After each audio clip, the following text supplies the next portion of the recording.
نحمده ونصلي على رسوله الكريم أما بعد فأعوذ بالله من الشيطان الرجيم بسم الله الرحمن الرحيم رب اشرح لي صدري ويسر لي أمري واحلل عقدة من لساني يفقهوا قولي رب يسر ولا تعسر وتمم بالخير۔ آیت نمبر 92 ہے، رکوع نمبر 10 ہے۔ اس کی پلین ٹرانسلیشن دیکھ لیتے ہیں۔ وما اور نہیں کانا ہے لمؤمن کسی مومن کے لیے، لام زیر لی کے لیے، مؤمنین کسی مومن کے لیے، ان یہ کہ یقتلا وہ قتل کرے، مؤمنن کسی مومن کو۔ اب یہ کسی کا لفظ کہاں سے آیا؟ اس میں کسی کا لفظ کہاں سے آیا؟ کیونکہ ال نہیں لگا نا، ال نہیں لگے گا یعنی یہ عام مومن ہو گیا نا، کوئی بھی مومن ہو سکتا ہے، ٹھیک ہے۔ مومنن کسی مومن کو، الا مگر خطا غلطی سے، ومن اور جو کوئی قاتلہ قتل کر دے مؤمنن کسی مومن کو خطا غلطی سے، فتحریر اور تو آزاد کرنا ہے، رقبۃ ایک گردن کا، مؤمنۃ مومن، ودیۃ اور دیت، مسلمۃ ادا کرنا ہے، الی طرف اہلی اس کے گھر والوں کی، الا مگر ان یہ کہ یصدق وہ صدقہ کر دے، فإن پھر اگر کانا ہو وہ من قوم ایک قوم سے، عدو دشمن ہے، لکم تمہارے لیے، وہو حالانکہ وہ مومن ہو، فتحریر تو آزاد کرنا ہے، رقبۃ ایک گردن کا، مؤمنۃ مومن، وإن اور اگر کانا ہے ہو وہ من قوم ایسی قوم سے، بینکم درمیان تمہارے، و بینہم اور درمیان ان کے، میثاق معاہدہ ہو، فدیۃ تو دیت، مسلمۃ حوالے کی گئی، الی اہلہ اس کے گھر والوں کی طرف، فتحریر اور آزاد کرنا ہے، رقبۃ ایک گردن کا، مؤمنۃ مومن، فمن تو جو کوئی، فا تو من جو، لم نہ یجد پائے، فصیام تو روزے رکھنا ہے، شہرین 2 مہینے کے، متتابعین لگاتار، توبتاً توبہ کے لیے، من اللہ اللہ تعالیٰ کی طرف سے، وکانا اور ہے ہمیشہ سے، اللہ اللہ تعالیٰ علیماً سب کچھ جاننے والا، حکیماً کمال حکمت والا۔ ومن اور جو شخص یقتل قتل کر دے مؤمنن کسی مومن کو، متعمدن جان بوجھ کر، فجزاؤہ تو سزا اس کی، فا تو جزا سزا ہو اس کی، فجزاؤہ تو سزا اس کی، جہنم جہنم ہوگی، خالدن ہمیشہ رہنے والا ہے، فیہا جس میں، وغضب اور غضبناک ہوا اللہ اللہ تعالیٰ علیہ اوپر اس کے، ولعنہ اور اس نے لعنت کی اس پر، وعد اور اس نے تیار کیا ہے، لہو اس کے لیے، عذاباً عذاب، عظیمہ بہت بڑا، یا ایہا اے الذین وہ جو آمنوا ایمان لائے، اذا جب ضرب تم سفر کرو تم، ضرب کا مطلب سفر کرنا بھی ہے، مارنا بھی ہے، بیان کرنا بھی ہے، تینوں میننگ ہے اس کے، تو یہاں سفر کے معنوں میں آ رہا ہے، ضرب تم سفر کرو، فی سبیل اللہ اللہ تعالیٰ کی راہ میں، فتبینوا تو تم خوب تحقیق کر لیا کرو، ولا اور نہ تقولوا تم کہہ دو، لمن اس کے لیے جو القا پیش کرے، الیکم تمہاری طرف، السلام سلام، لستا نہیں ہو تم مؤمنا مومن، تبتغون تم تلاش کرتے ہو، عرض ثمان علی حیات الدنیا دنیا کی زندگی کا، فعند اللہ حالانکہ اللہ تعالیٰ کے پاس ہے، فا تو کے معنوں میں بھی آ رہا ہے، اندہ پاس ہے، اللہ اللہ تعالیٰ کے، تو اللہ حالانکہ اللہ تعالیٰ کے پاس ہے، مغانم غنیمتیں، کثیرہ بہت سی، کذالک ایسے ہی کنتم تھے تم، من قبل اس سے پہلے، فمنا تو احسان کیا، فا تو منا احسان کیا، اللہ اللہ تعالیٰ نے، علیکم تم پر، فتبینوا پس تم خوب تحقیق کر لیا کرو، ان یقیناً اللہ اللہ تعالیٰ کانا ہے ہمیشہ سے، بما ساتھ اس کے جو تعملون تم عمل کرتے ہو، خبیرہ پورا باخبر، لا یستوی نہیں برابر ہیں، القاعدون بیٹھے رہنے والے، من المؤمنین مومنوں میں سے، غیر نہیں، اولی الضرر تکلیف والے، والمجاہدون اور جہاد کرنے والے، فی سبیل اللہ اللہ تعالیٰ کی راہ میں، بھی اموالہم ساتھ اپنے مالوں کے، بھی ساتھ اموال مال کی جمع، ہم اپنے ساتھ اپنے مالوں کے، انفسہم اپنی جانوں کے، وا اور انفسی یعنی جانوں کے، ہم اپنی اور اپنی جانوں کے، فضلہ فضیلت دی ہے اللہ تعالیٰ نے المجاہدین جہاد کرنے والوں کو، باموالہم ساتھ اپنے مالوں کے، وانفسہم اپنی اور اپنی جانوں کے، القاعدین بیٹھ رہنے والوں پر، درجہ درجے میں، وکلن اور ہر ایک سے وعدہ فرمایا اللہ تعالیٰ نے الحسنی بھلائی کا، وفضل فضیلت دی اللہ تعالیٰ نے المجاہدین جہاد کرنے والوں کی کو، علی القاعدین بیٹھ رہنے والوں پر، اجرن اجر میں، عظیمہ بہت بڑے، درجات درجات ہے، منہ اس کی طرف سے، و مغفرتاً اور مغفرت، و رحمہ اور رحمت، و کانا اور ہے ہمیشہ سے اللہ تعالیٰ غفوراً بے حد معاف کرنے والا یا بخشنے والا، رحیمہ نہایت رحم والا۔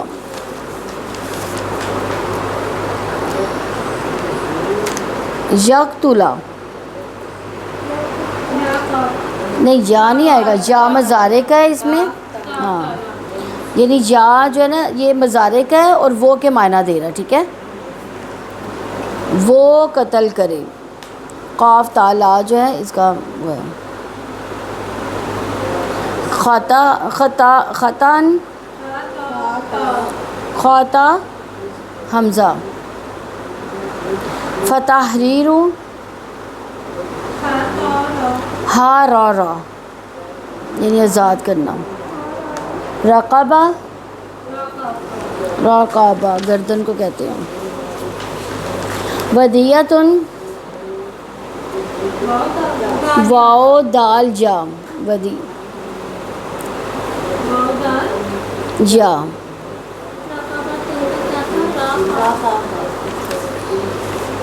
شہرینی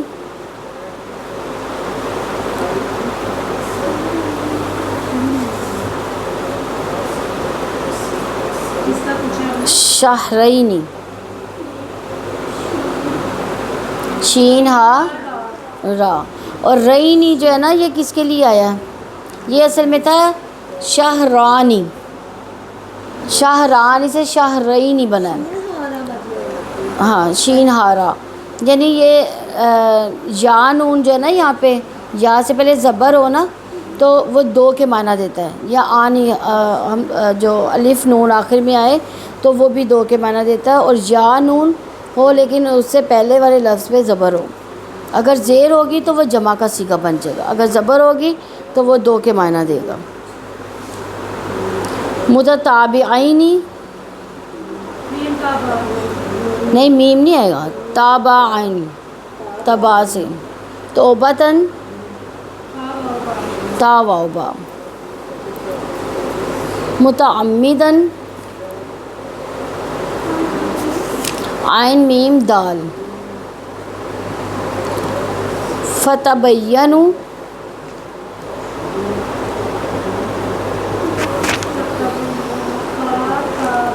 نہیں با یا نون بین، بیان بھی اسی سے ہی ہے نا، ہاں تبتغون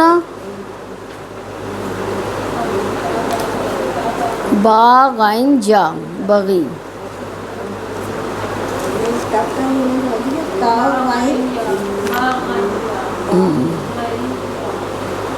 خبیرہ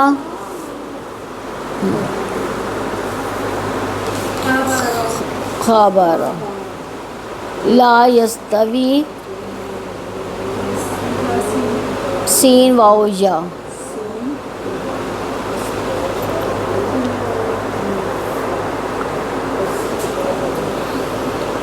ضرری اولی ضرری، ضادرارا، علی القاعدین عین دال، قضا کس کو کہتے ہیں، قضا کس کو کہتے ہیں، بیٹھنا، جو نماز میں ہم قضا کرتے ہیں، اس کا کیا آئے گا؟ کس کا؟ ہاں، قاف عین دال.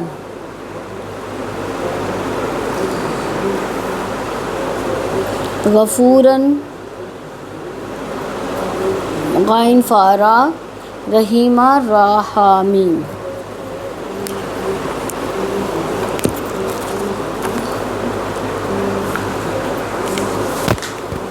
رکوع نمبر 10 کی تفسیر دیکھتے ہیں. آیت نمبر 92 ہے وَمَا كَانَ لِمُؤْمِنٍ أَن يَقْتُلَ مُؤْمِنًا إِلَّا خَطَأً وَمَن قَتَلَ مُؤْمِنًا خَطَأً فَتَحْرِيرُ رَقَبَةٍ مُؤْمِنَةٍ وَدِيَّةٌ مُّسَلَّمَةٌ إِلَىٰ أَهْلِهِ إِلَّا أَن يَصَّدَّقُوا فَإِن كَانَ مِن قَوْمٍ عَدُوٍّ لَّكُمْ وَهُوَ مُؤْمِنٌ فَتَحْرِيرُ رَقَبَةٍ مُؤْمِنَةٍ وَإِن كَانَ مِن قَوْمٍ بَيْنَكُمْ وَبَيْنَهُم مِّيثَاقٌ فَدِيَّةٌ مُّسَلَّمَةٌ إِلَىٰ أَهْلِهِ فَتَحْرِيرُ رَقَبَةٍ مُؤْمِنَةٍ فَمَن لَّمْ يَجِدْ فَصِيَامُ شَهْرَيْنِ مُتَتَابِعَيْنِ تَوْبَةً مِّنَ اللَّهِ وَكَانَ اللَّهُ عَلِيمًا حَكِيمًا. اور کسی مومن کا یہ کام نہیں ہے کہ کسی مومن کو قتل کرے مگر غلطی سے، اور جو کسی مومن کو غلطی سے قتل کر دے تو ایک مومن غلام آزاد کرنا ہے، اور مقتول کے گھر والوں کو دیت ادا کرنی ہے مگر یہ کہ وہ صدقہ کر دیں. مگر پھر اگر مقتول ایسی قوم سے ہو جو تمہاری دشمن ہے حالانکہ وہ خود مومن ہو تو ایک مومن غلام کو آزاد کرنا ہے. اگر وہ ایسی قوم سے ہو جس کے اور تمہارے درمیان معاہدہ ہو چکا ہو تو دیت ادا کرنی ہے جو اس کے گھر والوں کے حوالے کی گئی ہو.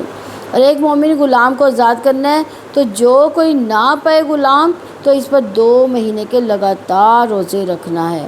یہ اللہ تعالیٰ کی طرف سے توبہ کے لیے ہے. اللہ تعالیٰ ہمیشہ سے سب کچھ جاننے والا کمال حکمت والا ہے. ابن جریر نے کرمہ سے روایت بیان کی ہے کہ حارث بن یزید بن عامر بن لوی سے تھے. یہ ابو جہل کے ساتھ عیاش بن ابی ربیہ کو سخت تکالیف دیا کرتے تھے. پھر حارث بن یزید ہجرت کر کے رسول اکرم صلی اللہ علیہ وسلم کی خدمت میں آ گئے. مقام حرہ میں ان کو عیاش ملے. انہوں نے یہ سمجھتے ہوئے کہ یہ کافر نے انہیں قتل کر دیا. اس کے بعد رسول اکرم صلی اللہ علیہ وسلم کی خدمت میں حاضر ہو کر واقعہ بیان کیا. اس پر یہ آیت نازل ہوئی کہ کسی مومن کی شان نہیں کہ وہ کسی مومن کو بلا تحقیق قتل کرے لیکن غلطی سے، یعنی ان سے تو غلطی ہوئی تھی نا، انہوں نے غلطی سے ان کو جو تھا وہ قتل کر دیا تھا، اس لیے یہ آیت نازل ہوئی. وَمَا كَانَ لِمُؤْمِنٍ أَن يَقْتُلَ مُؤْمِنًا إِلَّا خَطَأً. کسی مومن کا یہ کام نہیں ہے کہ کسی مومن کو قتل کرے مگر غلطی سے. تو مومن کا اپنے کسی بھائی کو کسی صورت قتل کرنا روا نہیں، جیسا کہ نبی صلی اللہ علیہ وسلم نے فرمایا کسی مسلمان کا خون جو اس بات کی گواہی دیتا ہو کہ اللہ تعالیٰ کے سوا کوئی عبادت کا حقدار نہیں اور میں اللہ کا رسول ہوں حلال نہیں ہے، البتہ ان 3 صورتوں میں سے کسی صورت کی وجہ سے حلال ہے. ایک تو جان کے بدلے جان ہے، شادی شدہ زناکار ہو، اور مرتد جس نے اپنا اسلام چھوڑ دیا اور جماعت سے علیحدہ ہو گیا ہو. قصاص میں شادی کے بعد زناکاری میں اور ارتداد میں خون بہانا حلال ہے. پھر اگر ان 3 باتوں میں سے کوئی بات پیش آ جائے تو کوئی شخص اس کو قتل نہیں کر سکتا. یہ کام امام یا نائب کا ہوگا. یہ تو اسلام میں قتل ناحق شدید جرم ہے. یہ قتل کسی مومن کا ہو تو عملی جو ہے وہ کفر ہے، یعنی عمل کرنے والا جو ہے وہ کافر ہے. اور شرک کے بعد سب سے بڑا گناہ ہے. اس جرم کے بعد اللہ تعالیٰ کے غضب، اس کی لعنت کے الفاظ سے اس جرم کی شدت واضح ہوتی ہے. سیدنا عبداللہ بن مسعود رضی اللہ عنہ نے بیان کیا کہ نبی کریم صلی اللہ علیہ وسلم نے فرمایا سب سے پہلے قیامت کے دن لوگوں کے درمیان خون خرابے کا فیصلہ کیا جائے گا. سیدنا انس بن مالک رضی اللہ عنہ بیان کرتے ہیں کہ نبی صلی اللہ علیہ وسلم نے فرمایا سب سے بڑے گناہ اللہ کے ساتھ کسی کو شریک ٹھہرانا، کسی کو ناحق جان کو قتل کرنا، والدین کی نافرمانی کرنا اور جھوٹ بولنا ہے، یا فرمایا ہے کہ جھوٹی گواہی دینا ہے. یہ کون سے گناہ ہیں؟ کبیرہ گناہوں میں سے ہے. یہ بخاری کی 6871 نمبر حدیث ہے. اسی طرح ایک اور جگہ فرمایا قسم ہے ذات کی جس کے ہاتھ میں میری جان ہے، ایک مومن کا قتل اللہ تعالیٰ کے نزدیک پوری دنیا کے ختم ہو جانے سے زیادہ بڑا ہے۔ ومن قتل مؤمنا خطا، تو جو کسی مومن کو غلطی سے قتل کر دے، یعنی اسلام ایک مسلمان کے دوسرے مسلمانوں کے ساتھ تعلقات کو عزت و احترام کی بنیاد پر تشکیل دیتا ہے۔ یہ تعلقات گہرے، عظیم اور قیمتی ہیں، اس لیے اسلام یہ فرض نہیں کرتا کہ یہ تعلقات اتنے خراب ہو جائیں کہ نوبت قتل تک پہنچ جائے۔ اس لیے قرآن مجید قتل خطا سے بات شروع کرتا ہے کہ قتل خطا کی کئی صورتیں ہو سکتی ہیں۔ کوئی شخص کسی جانور کا شکار کرنے کے لیے گولی چلائے یا تیر یا پتھر مارے اور شکار کو لگنے کی بجائے کسی مسلمان کو لگ جائے اور وہ مر جائے۔ کوئی شخص کسی کو کوئی چیز جان بوجھ کر مارے لیکن اسے یہ گمان بھی نہ ہو کہ ہلکی کسی چوٹ سے دوسرا شخص مر سکتا ہے۔ اور تیسری صورت کیا ہے کہ جنگ میں کسی مسلمان کو کافر سمجھ کر مار ڈالے، جیسے سیدنا حذیفہ بن یمان رضی اللہ عنہ کے والد کو کافر سمجھ کر قتل کر دیا گیا تھا۔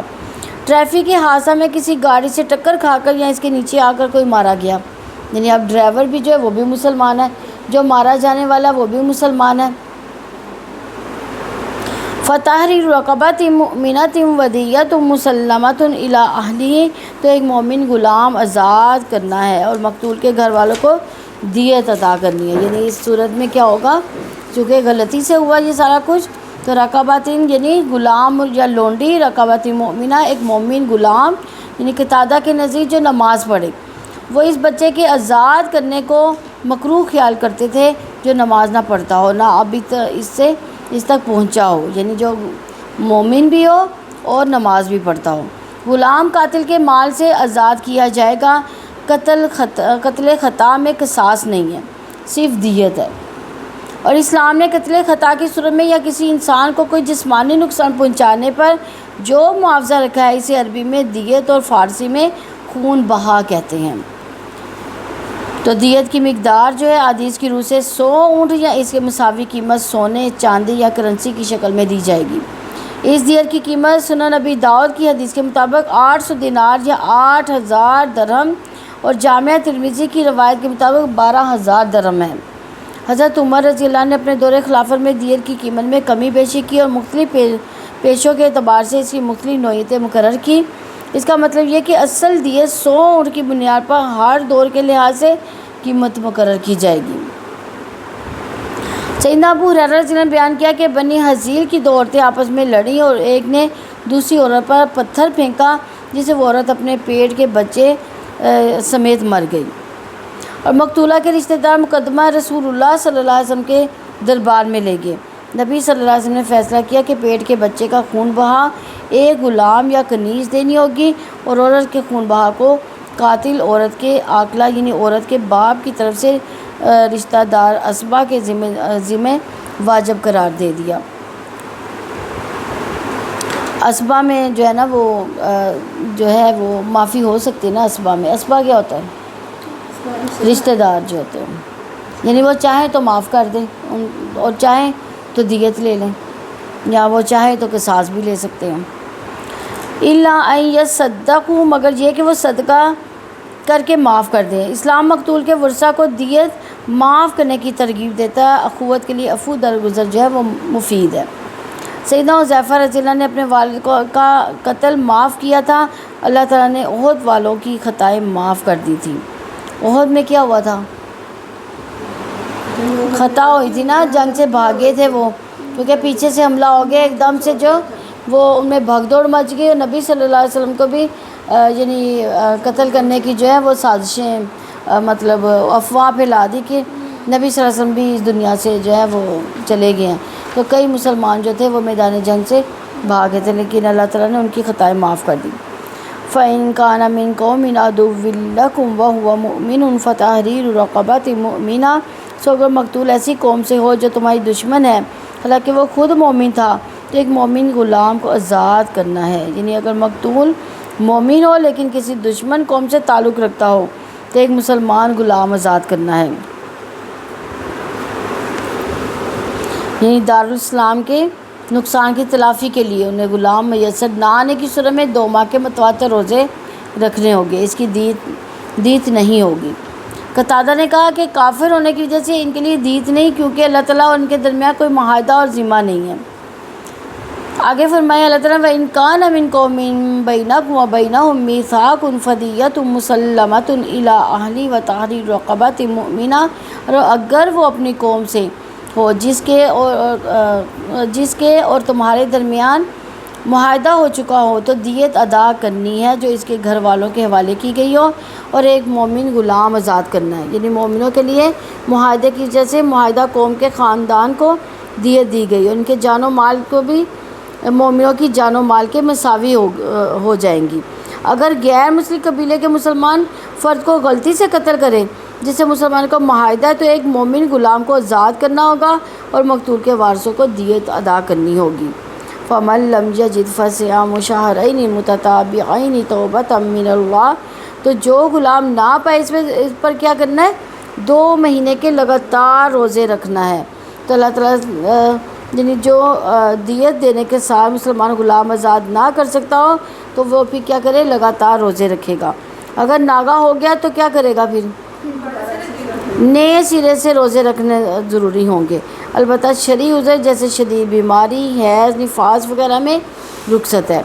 سعید بن جبیر کا قول ہے کہ یہ اللہ تعالیٰ کی طرف سے اس آیت سے تجاوز کیا گیا کہ قتل خطا کا کفارہ رکھ دیا گیا۔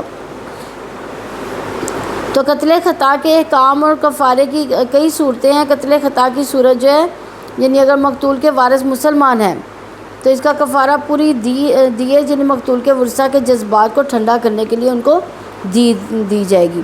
دوسرا ایک مومن غلام کو آزاد کرنا یعنی اسلامی معاشرے کے نقصان کی تلافی کے طور پر۔ غلام میسر نہ آنے کی صورت میں پھر کیا کرے گا؟ 2 ماہ کے روزے مسلسل ہوں گے۔ اسلام مقتول کے ورثہ کو دیت معاف کرنے کی ترغیب بھی دیتا ہے۔ اخوت کے لیے عفو درگزر مفید ہے۔ حضرت حذیفہ رضی اللہ عنہ نے اپنے والد کا قتل معاف کیا تھا اور اللہ تعالیٰ نے احد والوں کی خطائیں بھی معاف کی تھیں۔ دوسرا اگر مقتول مومن ہو لیکن کسی دشمن قوم سے تعلق رکھتا ہو، ایک مسلمان غلام آزاد کرنا دارالاسلام کے نقصان کی تلافی کے لیے غلام میسر نہ آنے کی صورت میں 2 ماہ کے متواتر روزے رکھنے ہوں گے۔ دوسرا اس کی دیت نہیں ہوگی، یعنی اس مومن ہے لیکن اس سے کسی دشمن کا انسان وہ جو ہے کوئی بندہ قتل ہو گیا، یہ اس صورت میں ہوگا، اس میں دیت نہیں ہے، وہ جو بندہ قتل ہوا وہ مسلمان نہیں ہے۔ تیسری صورت کیا کہ اگر غیر مسلم قتل ہو مسلمان ہوگا تو پھر دیت ہوگی، اگر ہاں غیر مسلم ہوگا قتل تو پھر دیت نہیں ہوگی۔ پھر یہ ہے کہ مسلمان غلام آزاد کرنا ہے اور یعنی دارالاسلام کے نقصان کی تلافی کے لیے، یا غلام میسر نہ آنے کی صورت میں پھر کیا کرے گا؟ 2 ماہ کے مسلسل روزے رکھے گا۔ تیسرا اگر غیر مسلم قبیلے کے مسلمان فرد کو غلطی سے قتل کرے جس سے مسلمان کا معاہدہ ہے تو ایک مومن غلام کو آزاد کرنا ہوگا، دوسرا مقتول کے وارثوں کو دیت ادا کرنی ہوگی۔ وَكَانَ اللَّهُ عَلِيمًا حَكِيمًا، اللہ تعالیٰ ہمیشہ سے سب کچھ جاننے والا کمال حکمت والا ہے۔ یعنی اللہ تعالیٰ نے قتل خطا کے جرم میں اپنے علیم اور حکیم ہونے کا شعور دلایا تاکہ لوگ خوش دلی سے اللہ تعالیٰ کے قانون کو قبول کر لے۔ اگرچہ قتل کرنے والے کی نیت نہیں تھی لیکن نیت کے بغیر بھی کسی کی ناحق جان اسی کے ہاتھوں سے ہو گئی، اور وہ جو سب علم والوں سے بڑھ کر علم والا ہے اور جو سب سے زیادہ دانا ہے وہ انسانی نفسیات کو جانتا ہے، اس لیے اس کے قانون کو قبول کر لو۔ آیت نمبر 93 ہے وَمَن يَقْتُلْ مُؤْمِنًا مُتَعَمِّدًا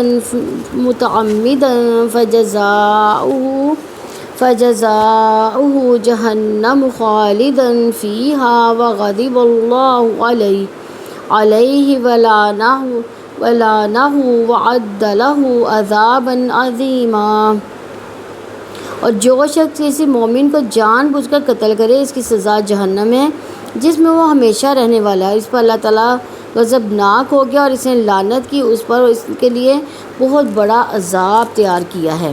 سعید بن جبیر نے بیان کیا کہ علماء کوفہ کا اس آیت کے بارے میں اختلاف ہو گیا تھا، چنانچہ میں ابن عباس رضی اللہ عنہ کی خدمت میں اس کے لیے سفر کر کے گیا اور ان سے اس کے متعلق پوچھا۔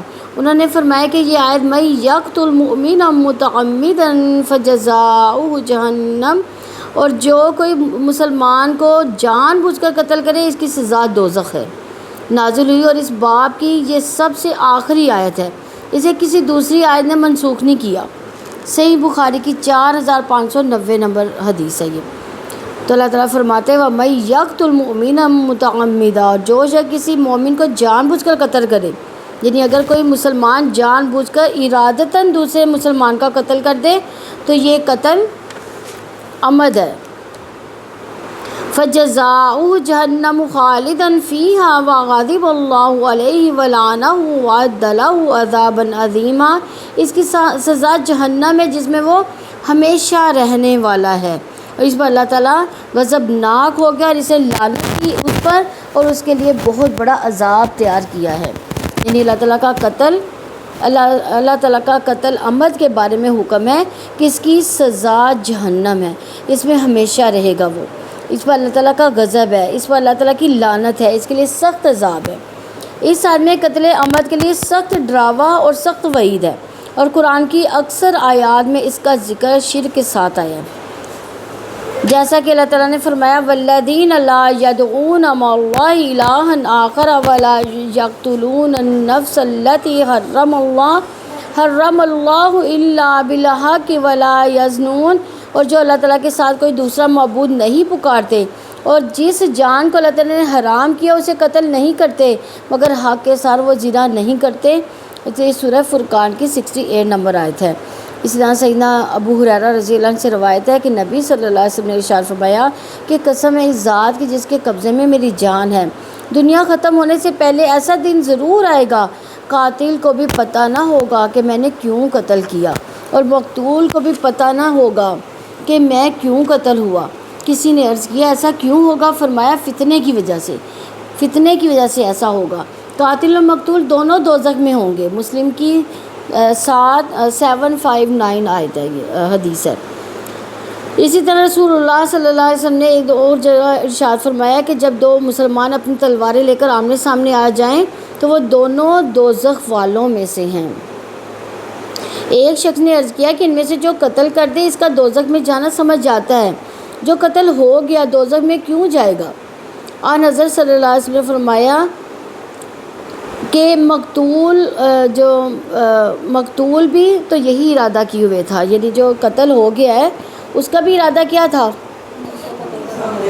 سامنے والے کو قتل کرنے کا، تو یہی ارادہ کیے ہوئے تھا کہ میں اس شخص کو قتل کر دوں، لہٰذا وہ اپنی نیت کی وجہ سے دوزخ میں جائے گا۔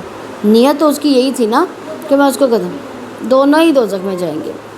نیت تو دونوں کی ایک دوسرے کو قتل کرنے کی تھی، یہ بات اور ہے دونوں مسلمان ہوں گے، دونوں مسلمان ہیں، تو نیت تو دونوں ہی کی ایک دوسرے کو قتل کرنے کی تھی، یہ بات اور ہے کہ ایک کا داؤ لگ گیا دوسرے کا لگا ہی نہیں۔ بخاری کی 1049 نمبر حدیث ہے۔ جرم بیان کرنے کے بعد اللہ تعالیٰ کا غضب اس کی لعنت کے الفاظ سے اس جرم کی شدت واضح ہو جاتی ہے۔ یہاں اللہ تعالیٰ نے جان بوجھ کر قتل کرنے والے کے لیے وعید کا ذکر فرمایا جس سے دل کانپ جاتے ہیں، کلیجے پھٹ جاتے ہیں اور عقل مند لوگ گھبرا جاتے ہیں۔ کبیرہ گناہوں میں سے کسی اور گناہ کے لیے اس سے بڑی بلکہ اس جیسی وعید بھی وارد نہیں ہوئی۔ آگاہ رہو کہ یہ اس امر کی خبر دینا ہے کہ مومن کے قتل کے مرکب کے لیے جہنم ہے، یعنی یہ گناہ عظیم اکیلا ہی کافی ہے کہ اپنے مرکب کو جہنم اور عذاب عظیم، رسوائی، اللہ جبار کی ناراضگی، فوز اور فلاح سے محرومی اور ناکامی اور خسارے جیسی سزا کا مستحق بنا دیں۔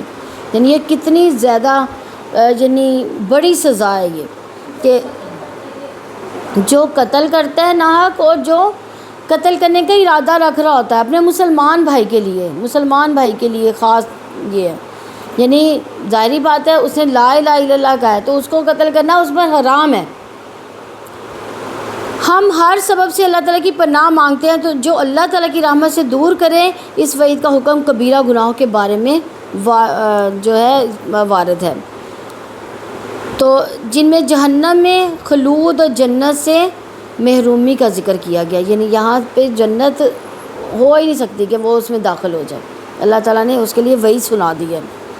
تو کیا قتل عمد توبہ کے ذریعے معافی ہو سکتی ہے اس کی؟ سیدنا ابن عباس رضی اللہ عنہ کی رائے ہے کہ یہ توبہ کے ذریعے بھی معاف نہیں ہوگا۔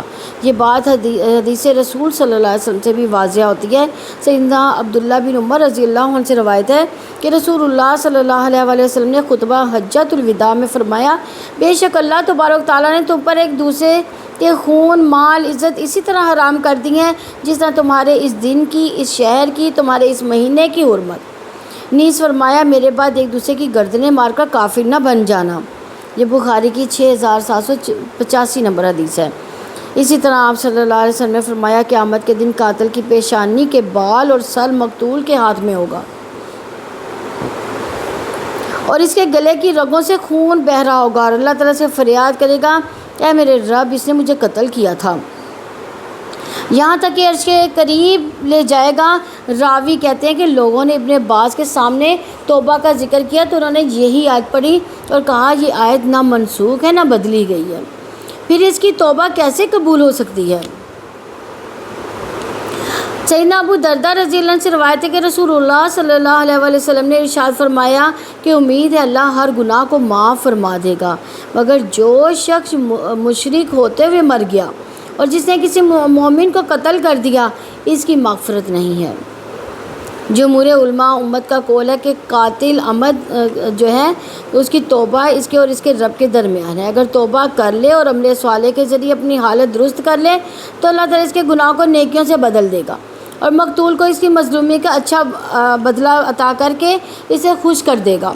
یہاں ایک سوال اور رہ جاتا ہے کہ امت کا اجماع ہے کہ توبہ کے ذریعے کسی کا حق ساقط نہیں ہو جاتا، اس لیے توبہ کرنے کے بعد بھی مقتول کا حق قاتل کے ذمہ باقی رہے گا اور وہ قیامت کے دن اپنے حق کا مطالبہ کرے گا۔ تو اس کا جواب یہ ہے کہ جب اللہ تعالیٰ قاتل کی توبہ قبول کر لے گا تو ممکن ہے کہ اللہ تعالیٰ مقتول کو اس کی مظلومیت کا اتنا اچھا بدلہ دے گا کہ وہ خوش ہو جائے گا، اور قاتل کی توبہ قبول ہو جانے کی وجہ سے وہ بھی اللہ تعالیٰ کے فضل و کرم سے جنت میں بھیج دیا جائے گا۔ دنیا میں مقتول کے اولیاء کو اختیار ہے، چاہے تو وہ قصاص لے لیں، چاہے تو وہ معاف کر دیں اور چاہے تو دید لے لیں، یعنی 100 اٹھنیاں، لیکن اگر مقتول کے جو ولی ہیں اسے معاف کر دیں یا دید لینے پر راضی ہو جائیں تو کیا اسے کفارہ بھی دینا ہوگا؟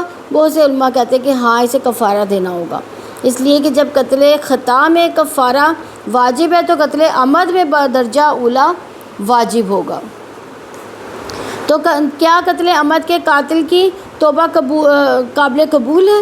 اکثر علماء اس کی توبہ کی قبولیت کے قائل نہیں۔ قرآن و حدیث سے یہ واضح ہوتا ہے کہ خالص توبہ سے ہر گناہ معاف ہو جاتا ہے۔ اب جیسے وہ حدیث ہے نا 100 آدمیوں کے قاتل کو بھی اللہ تعالیٰ نے معاف کر دیا تھا، تو اس سے یہ بھی ثابت ہوتا ہے کہ اللہ تعالیٰ چاہے تو اس کو معاف بھی کر دے۔ تو قتل عمد کی سزا اتنی بڑی کیوں ہے؟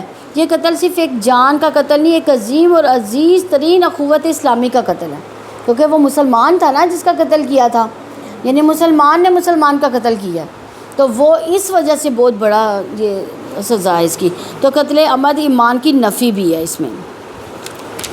آیت نمبر 94 ہے، یا ایھا الذین آمنوا اذا ضربتم فی سبیل اللہ فتبینوا ولا تقولوا لمن القی الیکم السلام لست مؤمنا تبتغون عرض الحیاۃ الدنیا فعند اللہ مغانم کثیرہ کذالک کنتم من قبل فمن اللہ علیکم فتبینوا ان اللہ کان بما تعملون خبیرا۔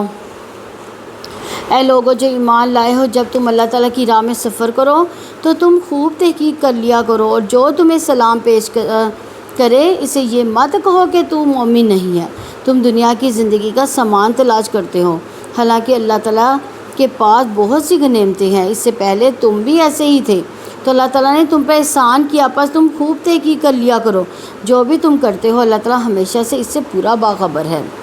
تو ابن عباس رضی اللہ عنہ نے آیت اور جو تمہیں سلام پیش کرے اسے مت کہو کہ تو مومن نہیں کے بارے میں فرمایا کہ یہ صاحب مرداس نامی اپنی بکریاں چرا رہے تھے، ایک مہم پر جاتے ہوئے کچھ مسلمان انہیں ملے تو انہوں نے کہا السلام علیکم، لیکن مسلمانوں نے بہانہ خور جان کر اسے قتل کر دیا، یعنی انہوں نے سمجھا کہ یہ جان بوجھ کے اپنی جان بچانے کے لیے اس نے السلام علیکم کہا ہے، اور ان کی بکریوں پر قبضہ کر لیا۔ کس نے کیا تھا؟ مسلمانوں نے کیا تھا، مسلمانوں کی جماعت آ رہی تھی نا، تو وہ بکریاں چرا رہا تھا نا ایک آدمی، تو اس نے السلام علیکم مسلمانوں کو کہا، تو مسلمانوں نے سمجھا کہ یہ سلام اس لیے کر رہا ہے تاکہ یہ ہم سے بچ جائے، لیکن انہوں نے اس کو قتل کر دیا، مسلمانوں نے اس کے سلام کا جواب دینے کی بجائے اس کا قتل کر دیا اور اس کی بکریوں پر قبضہ کر لیا۔ اس پر اللہ تعالیٰ نے یہ آیت نازل فرمائی، اراد الحیات الدنیا، اور یہ پوری آیت جو ہے تو اس سے اشارہ انہی بکریوں کی طرف ہے۔ تو اللہ تعالیٰ فرماتے ہیں یا ایھا الذین آمنوا اذا ضربتم فی سبیل اللہ فتبینوا، اے لوگو جو ایمان لائے ہو، جب تم اللہ تعالیٰ کی راہ میں سفر کرو تو تم خوب تحقیق کر لیا کرو، یعنی اے لوگوں جنہوں نے اللہ تعالیٰ اس کے رسول کی تصدیق کی، اس کے احکامات مانے، اس کے نواہی کو ترک کیا، جب تم اسلام کی سربلندی اور کلمہ حق کی بڑائی کے لیے دشمن سے مقابلے کے لیے نکلو، اور تمہارے لیے کسی کا قتل متشابہ ہو جائے کہ آیا وہ کافر ہے یا مسلمان، تو کسی کو قتل کرنے میں جلدی نہ کرو جب تک کہ تمہیں یقین نہ ہو جائے، کیونکہ یہ جنگ اللہ اور اس کے رسول کے لیے ہے۔ فتبینوا، اس سے مراد تحقیق کر لیا کرو، جلدی نہ کیا کرو۔ جب اللہ تعالیٰ کی راہ میں جہاد کے لیے نکلیں تو تمام متشابہ امور میں اچھی طرح تحقیق کر لیا کریں، جلدی نہ کیا کریں، کیونکہ تمام معاملات دو قسم کے ہوتے ہیں، واضح اور غیر واضح۔ ان میں تحقیق اور جانچ پڑتال کی کچھ زیادہ ضرورت نہیں ہوتی، اور کچھ یہ چیزیں تحصیل حاصل کے زمرے میں آتی ہیں۔ رہے مشکل اور غیر واضح امور تو انسان میں جانچ پڑتال تحقیق کا محتاج ہوتا ہے کہ آیا وہ اس کے اقدام کرے یا نہ کرے، کیونکہ ان امور میں تحقیق اور جانچ پڑتال سے بے شمار فوائد حاصل ہوتے ہیں۔ بڑی بڑی برائیوں کا سدباب ہوتا ہے، اس کے ذریعے سے بندے کے دین، عقل اور وقار کے بارے میں معرفت حاصل ہوتی ہے۔ اس کے برعکس وہ شخص جو معاملات کی ابتدا ہی میں ان کی جانچ پڑتال سے پہلے فیصلہ کرنے میں عجلت سے کام لیتا ہے، اسے اس عجلت سے ایسے نتائج کا سامنا ہو سکتا ہے جو نہایت غیر مناسب ہوں،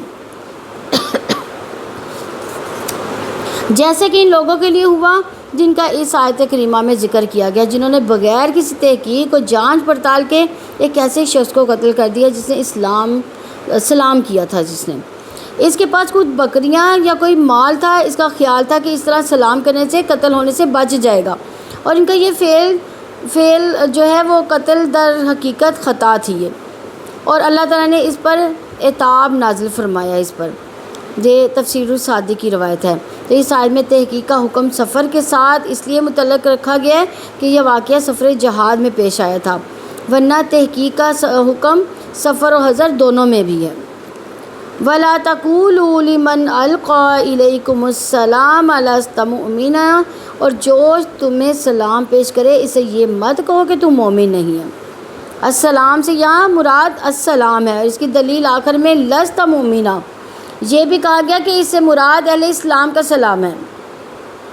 ابن عباس کا قول لست مؤمنا، تو مومن نہیں، اللہ تعالیٰ نے مومنوں پر حرام کر دیا کہ وہ ایسے شخص کو جو لا الہ الا اللہ کی گواہی دے یہ کہیں کہ تو مومن نہیں ہے، اور ہم تو عام کہہ دیتے ہیں کہ فلاں تو یہودی ہے، فلاں تو عیسائی ہے، کہتے ہیں نا، بے شک کسی نے کلمہ ہی کیوں نہ پڑھا ہو۔ تو اس طرح کہنا جو ہے حرام ہے، جیسے مردار حرام ہے، وہ ایمان لایا ہے اپنے مال اور خون کے ساتھ، لہٰذا اس کا قول اسے نہ لٹاؤ۔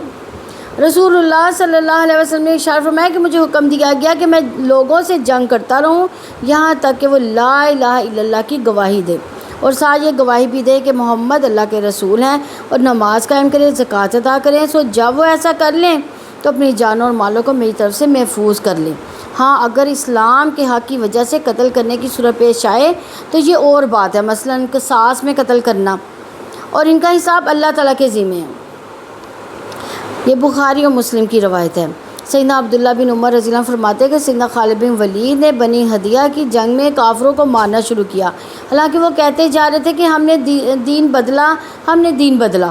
رسول اللہ صلی اللہ علیہ وسلم نے جب یہ حال سنا تو فرمایا یا اللہ میں خالد کے کام سے بیزار ہوں، یعنی وہ لوگ جن کو قتل کر رہے تھے خالد بن ولید، وہ کہتے جا رہے تھے کہ ہم نے دین بدلا، یعنی ہم نے قبول کر لیا، لیکن وہ پھر بھی مارتے جا رہے تھے۔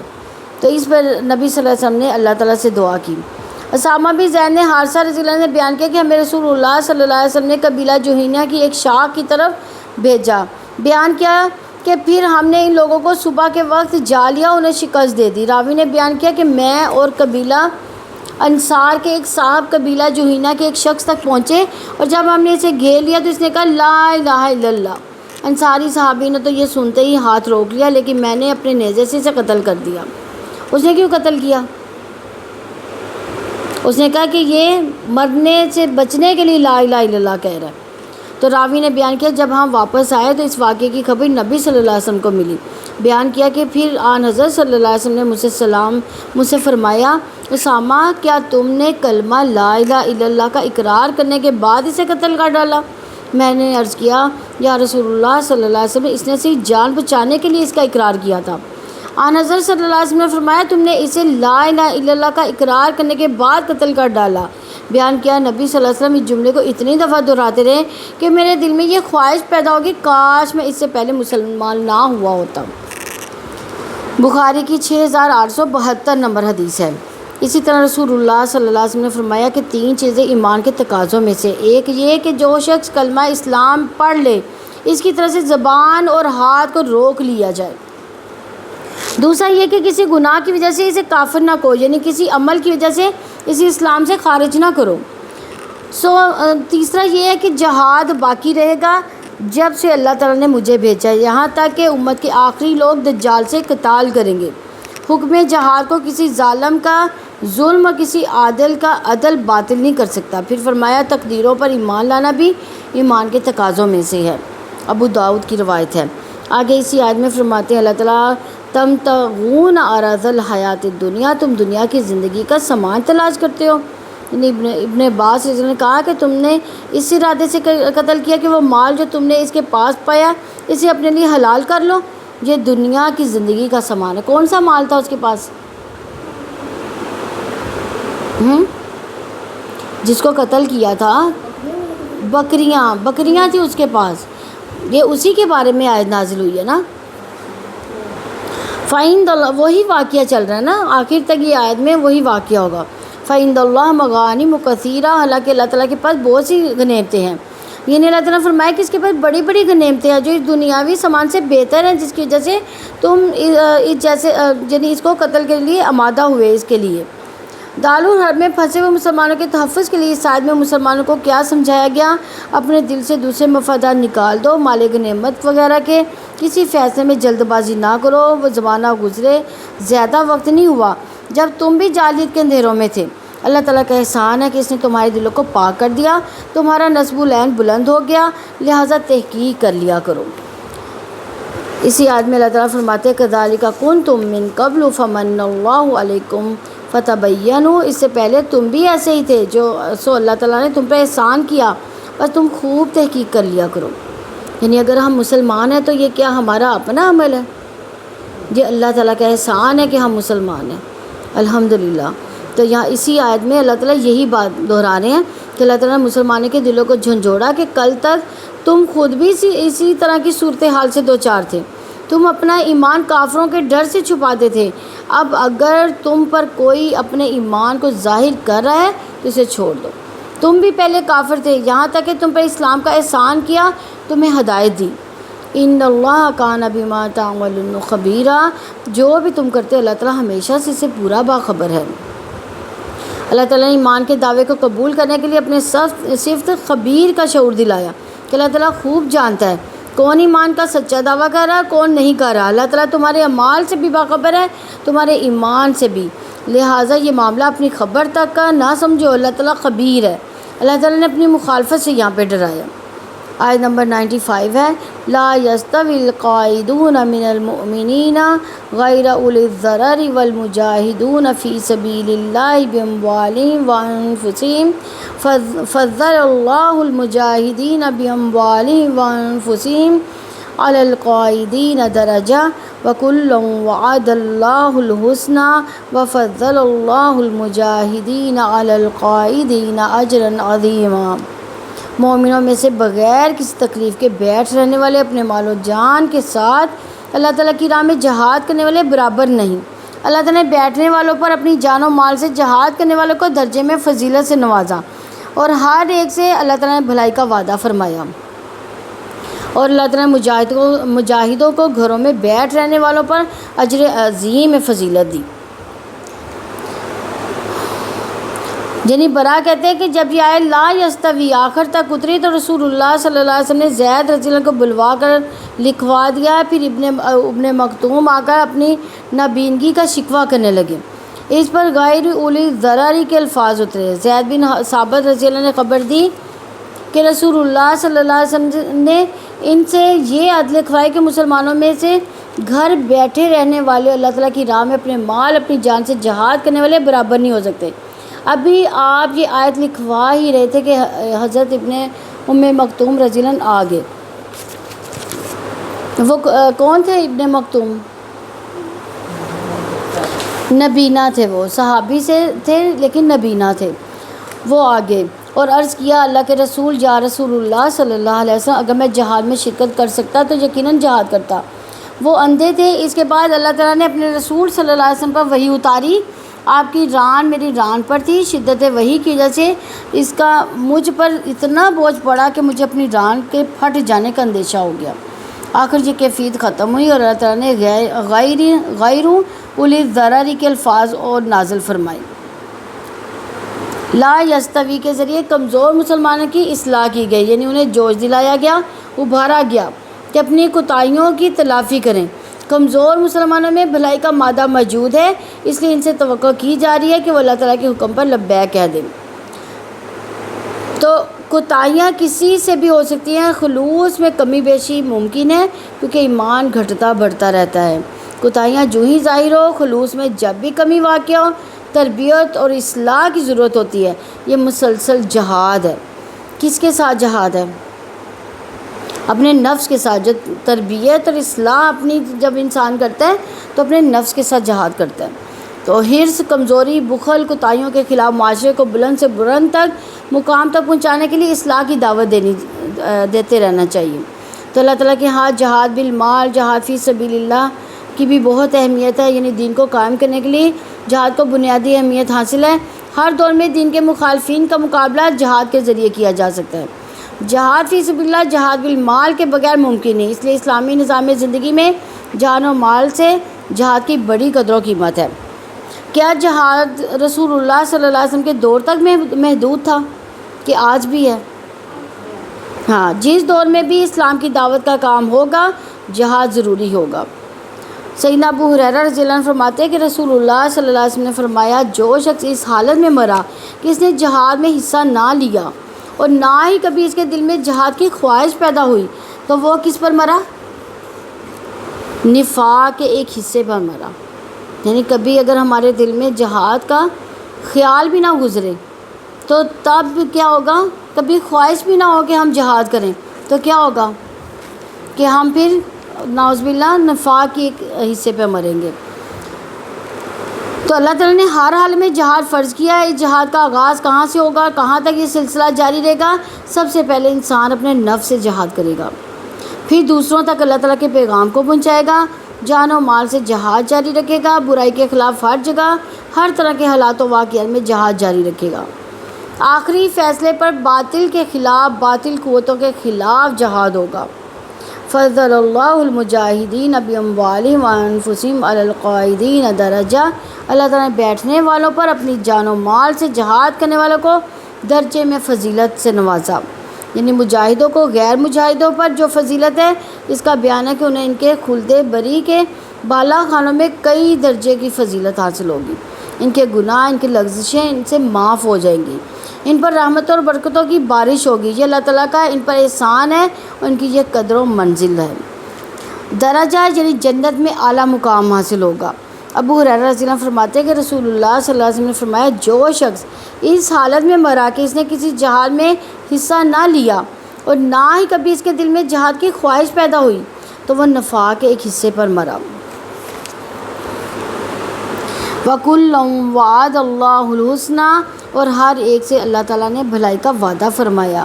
یعنی اللہ تعالیٰ نے جہاد میں شرکت کرنے والوں اور جو لوگ اس سے معذور ہوں یا جنہیں پیچھے انتظامات کرنے کے لیے ٹھہرایا گیا، ہر ایک سے اچھا وعدہ یعنی جنت کا وعدہ رکھا گیا۔ قتادہ نے کہا وَكُلٌّ وَعَدَ اللَّهُ الْحُسْنَى سے مراد جنت ہے۔ اللہ تعالیٰ ہر فضل والے کو اس کے کا فضل دیتا ہے۔ فضل اللہ المجاہدین علی القاعدین اجرا عظیما، اللہ تعالیٰ مجاہدوں کو گھروں میں بیٹھ رہنے والوں کو اجر عظیم میں فضیلت دیا۔ تو آیت میں اس بات کی بھی دلیل ہے کہ جہاد ان تمام اعمال سے افضل ہے جو جہاد میں شرکت نہ کرنے والے لوگ کرتے رہتے ہیں۔ تو اس آیت میں مجاہدین کو تمام دوسرے لوگوں پر فضیلت دی گئی اور یہ بھی بیان کر دیا گیا کہ جو لوگ واقعی جہاد میں شرکت کرنے سے معذور ہوتے ہیں ان کا درجہ بھی مجاہدین جیسا ہے۔ جیسے ام مکتوم تھے، ان کو کیا تھا؟ اندھے تھے، نابینا تھے، تو انہوں نے خواہش ظاہر کی تھی کہ اللہ کے رسول صلی اللہ علیہ وسلم اگر میں نابینا نہ ہوتا تو میں بھی جہاد پہ جاتا۔ اب وہ نہیں جا سکتے تھے، لیکن اگر جو مجاہدین گئے ہیں وہ جہاد پر گئے ہیں تو بے شک وہ گھر پہ ہوں گے، لیکن ان کا بھی درجہ ان کے ساتھ ہی ہوگا کہ ان کی خواہش تھی نا کہ میں جاؤں۔ ابو سعید خدری رضی اللہ عنہ فرماتے ہیں کہ رسول اللہ صلی اللہ علیہ وسلم سے پوچھا گیا لوگوں میں سب سے افضل کون ہے؟ آپ صلی اللہ علیہ وسلم نے فرمایا وہ مومن جو اللہ تعالیٰ کے راستے میں اپنی جان اور مال سے جہاد کرے۔ علماء نے اسی آیت جہاد سے استدلال کر کے کہا کہ جہاد فرض عین نہیں ہے، اگر فرض عین ہوتا تو پھر بیٹھنے والوں کے لیے بھی کسی فضیلت کا ذکر نہ ہوتا۔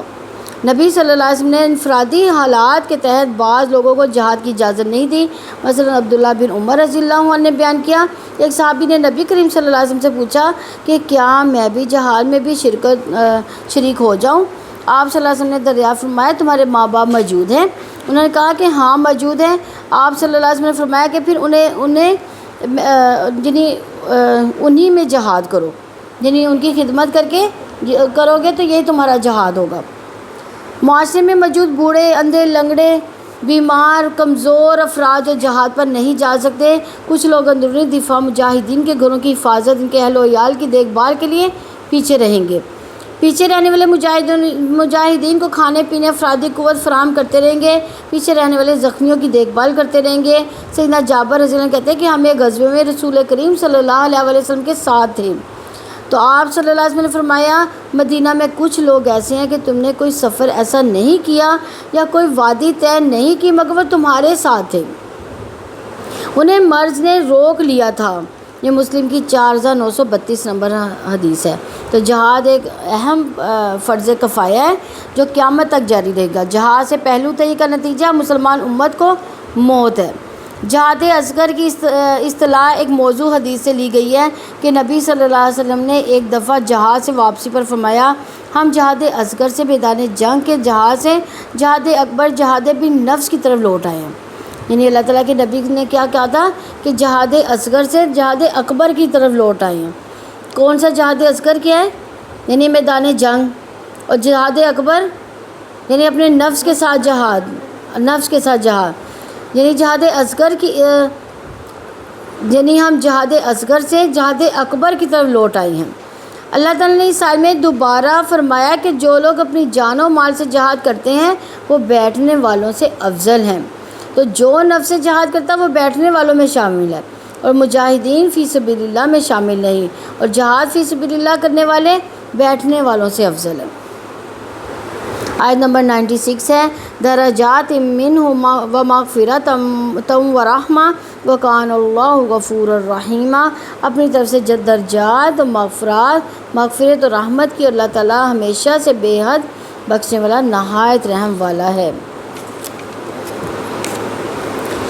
یعنی بیٹھنے والوں کے لیے مقابلے میں درجات کی بلندی ہے، غلطیوں اور گناہوں کی معافی کا اعلان عام یعنی مغفرت، اللہ تعالیٰ کی طرف سے رحمت کا اعلان ہے۔ درجات منہ اپنی طرف سے درجات، سعید بن جبیر نے کہا درجات سے مراد فضائل۔